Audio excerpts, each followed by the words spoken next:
Hello everyone. আজিৰ ভিডিঅ'ত আমি ডিসকাস কৰিম নন স্টপ জিকে MCQ সিৰিজৰ পাৰ্ট 7 আপোনালোকে যদি হে আগৰ পাৰ্টসমূহ চোৱা নাই তেতে ডেসক্ৰিপচন বক্সত দিয়া লিংকসমূহত গৈ এই গোটেইকেইটা পাৰ্ট চাব পাৰিব আহক আমি আজিৰ কোৱেশ্চন আনসাৰখিনি ডিসকাস কৰোঁ আজি প্ৰথম কোৱেশ্চনটো হ'ল Panidihing bird sanctuary is located in which district Panidihing পক্ষী অভয়াৰণ্য কোন জিলাত অৱস্থিত নৰ্থ লখিমপুৰ ডিব্ৰুগড় শিৱসাগৰ যোৰহাট ইয়াৰ কাৰেক্ট আনসাৰটো হ'ব অপচন সি শিৱসাগৰত পানীদিহিং বাৰ্ড চেংচুৱেৰী অৱস্থিত Question number 122 The Very White Medical School was later upgraded to Medical College with the name of Johnny Very White Medical কি নামেৰে মেডিকেল কলেজলৈ উন্নীত কৰা হ'ল Guwahati medical college Assam medical college Dibrugarh medical college Jorhat medical college The correct option is option C option C নহয় option B হ'ব লাগে option C নহয় এটো option B হ'ব Assam medical college Assam medical কলেজৰ একবাৰ ইনিশিয়াল ষ্টেজত কি নামেৰে স্থাপন কৰা হৈছিল John the Berry White medical school এখন স্কুল এজন ব্ৰিটিছ ডক্টৰ নাম আছিল জন বেৰি হোৱাইট আৰু তেখেতে এখন মেডিকেল স্কুল আৰম্ভ কৰিছিল ডিব্ৰুগড়ত সেই মেডিকেল স্কুলেই কালক্ৰমত গৈ 1947ত কি নাম দিয়া হ'ল আসাম মেডিকেল কলেজ আৰু এটো মেডিকেল কলেজলৈ উন্নীত কৰা হৈছিল আৰু এখনেই অসমৰ প্ৰথম মেডিকেল কলেজ এটো মনত ৰাখিব এটো প্ৰায় পৰীক্ষাবিলাকত আহে অসমৰ প্ৰথম মেডিকেল কলেজখনৰ নাম কি এটো হ'ল আসাম মেডিকেল কলেজ এটো ডিব্ৰুগড়ত অৱস্থিত Question number 123 The headquarters of World Health Organization is located in বিশ্ব স্বাস্থ্য সংস্থাৰ মুখ্য কাৰ্যালয় ক'ত অৱস্থিত Geneva Paris Zurich New York The correct answer is option A Geneva ক'ত আছে এটো আছে সুইজাৰলেণ্ডত মনত ৰাখিব Question number 124 The first railway meter gauge line in Assam was opened between which two stations অসমত প্ৰথমে কোন দুখন ষ্টেচনৰ মাজত ৰেল মিটাৰ গজ লাইন আৰম্ভ কৰা হৈছিল ডিব্ৰুগড় এণ্ড মৰাণ ডিব্ৰুগড় এণ্ড মাকুম তিনচুকীয়া মাৰ্ঘেৰিটা তিনচুকীয়া শদিয়া শুদ্ধ উত্তৰ হ'ব option B Dibrugarh and Makum Dibrugarh আৰু মাকুমৰ মাজত অসমৰ প্ৰথমটো rail line metre gauge rail line আৰম্ভ কৰা হৈছিল আৰু এটো আছিল 1881ত এটো মনত ৰাখিব 1881 চনত প্ৰথমবাৰৰ বাবে অসমত ৰেলৱে লাইন স্থাপন কৰা হৈছিল Question number 125 Where is Assam's only chemical fertilizer company located ক'ত অসমৰ একমাত্ৰ ৰাসায়নিক সাৰ কাৰখানা অৱস্থিত Jagiroad বুকাজান Namrup Silchar The correct option is option C নামৰূপত কি আছে অসমৰ একমাত্ৰ ৰাসায়নিক সাৰ কাৰখানা আছে Question number 126 What is the full form of LAN in internet জগতত LANৰ সম্পূৰ্ণ ৰূপ কি LAN area network local administrator of network line of all network local area network answer কি হ'ব answer is option D local area network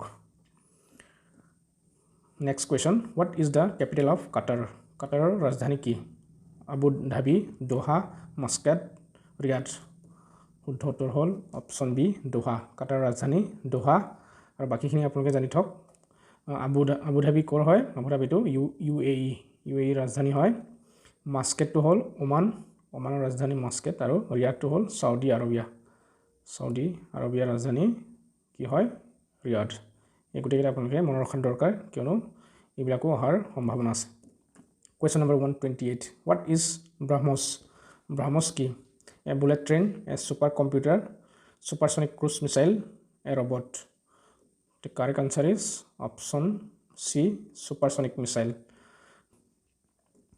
Question number 129 The Assam Diwas is celebrated to commemorate the historical event of কোনটো ঐতিহাসিক ঘটনাক স্মৰণৰ বাবে অসম দিৱস পালন কৰা হয় Victory of the Battle of Saraighat যুদ্ধত বিজয় বংগৰ পৰা অসমক পৃথক কৰা সুকাফাৰ অসম আগমন অসমীয়া ভাষাক চৰকাৰী ভাষা হিচাপে পুনৰ সংস্থাপন ইয়াৰ কাৰেক্ট আনসাৰ হ'ল অসম দিৱসটো পালন কৰা হয় এটো option C arrival of Sukaphaa in Assam সুকাফাৰ যিদিনা সুকাফা অসমত প্ৰৱেশ কৰিছিল সেই দিনটোক অসম দিৱস হিচাপে পালন কৰা হয় আৰু সেই দিনটো কেতিয়া হয় এটো সদায় এটো মনত ৰাখিব 2 ডিসেম্বৰ এভৰি ইয়াৰ 2 ডিসেম্বৰ তাৰিখে অসম দিৱস পালন কৰা হয় অসম দিৱসক সুকাফা দিৱস বুলিও কোৱা হয় Question number 130 Which of the following is India's oldest paramilitary force তলৰ কোনটো ভাৰতৰ আটাইতকৈ পুৰণি অৰ্ধসামৰিক বাহিনী Assam Rifles CRPF BSF, ITBP.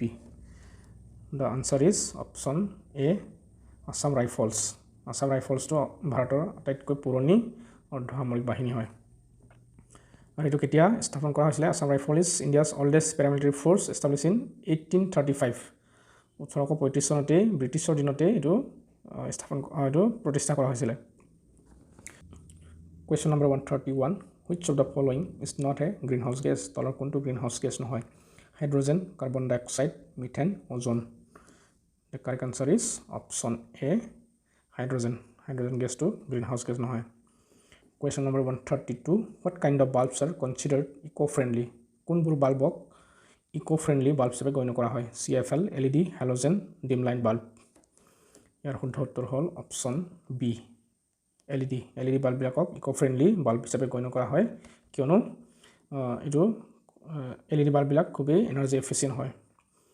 Question number 133. Who is the current power minister of Assam? বৰ্তমান অসমৰ শক্তিমন্ত্ৰী কোন? নন্দিতা গড়লুচা, যোগেন মোহন, অশোক সিংঘাল, বিমল বৰা। শুদ্ধ উত্তৰ কি হ'ব? Option A, Nandita Gorlosa. নন্দিতা গড়লুচা বৰ্তমান অসমৰ শক্তিমন্ত্ৰী হয়। Question number 134. Who is the author of the novel ৰংমিলিৰ হাঁহি? ৰংমিলিৰ হাঁহি নামৰ উপন্যাসখনৰ ৰচক কোন? ৰংবং তেৰাং, য়েছে দৰ্জে থংচি, মহিম বৰা, লীলা Gogoi. The correct answer is option A, Rongbong Terang. Rongbong তেৰাঙে ৰংমিলিৰ হাঁহি নামৰ উপন্যাসখন ৰচনা কৰিছিল। Question number 135. Who was the first Assamese to rebel against the British? ব্ৰিটিছৰ বিৰুদ্ধে বিদ্ৰোহ কৰা প্ৰথম অসমীয়া কোন? পিয়লি বৰুৱা, মণিৰাম দেৱান, কুশল কোঁৱৰ, গোমধৰ কোঁৱৰ। ইয়াৰ শুদ্ধ উত্তৰটো কি হ'ব? Option D, Gomdhar Konwar. গোমধৰ কোঁৱৰে 1828 চনত ব্ৰিটিছৰ বিৰুদ্ধে কি কৰিছিলে? বিদ্ৰোহ কৰিছিলে। Question number 136. The capital of Ahom Kingdom was shifted from Rangpur to Jorhat in আহোমৰ ৰাজধানী কেতিয়া ৰংপুৰৰ পৰা যোৰহাটলৈ নিয়া হৈছিল? 1671, 1794, 1820, 1826. শুদ্ধ উত্তৰটো হ'ল অপশ্যন বি, 1894। 1794 এইটো চনত Ahom king Gaurinath Singha shifted the capital of Ahom kingdom to Jorhat.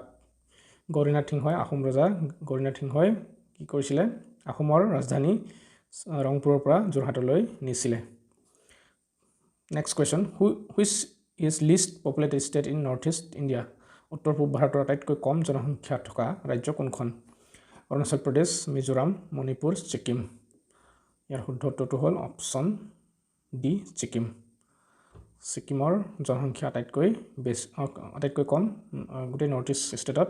এইটো গোটেই ভাৰতৰ ক্ষেত্ৰতো যদি চাওঁ তেতিয়াও ছিকিমৰ আটাইতকৈ কম জনসংখ্যা আছে। Question number 138. Who among the following was known as Tiger of Mysore? মহীশূৰৰ বাঘ বুলি কাক জনা গৈছিল? টিপু চুলতান, হাইদৰ আলী, নানা চাহেব, বাজিৰাও ওৱান।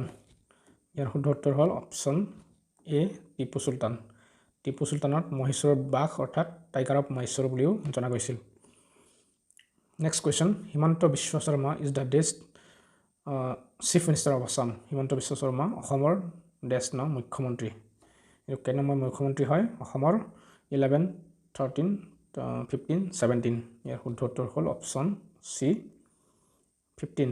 15 নং হিমন্ত বিশ্ব শৰ্মা অসমৰ 15 নং মুখ্যমন্ত্ৰী হয়। চ' আজিৰ পাৰ্টটোত ইমানখিনি কুৱেশ্যন আছিলে। আপোনালোকে যদি সেই কুৱেশ্যনকেইটা ভাল পায় তেন্তে লাইক কৰিব, ছাবস্ক্ৰাইব কৰিবলৈ নাপাহৰিব, যাতে মই দিয়া ভিডিঅ'বোৰ আপোনালোকে টাইমত পাই থাকে। থেংক ইউ ফৰ ৱাচিং।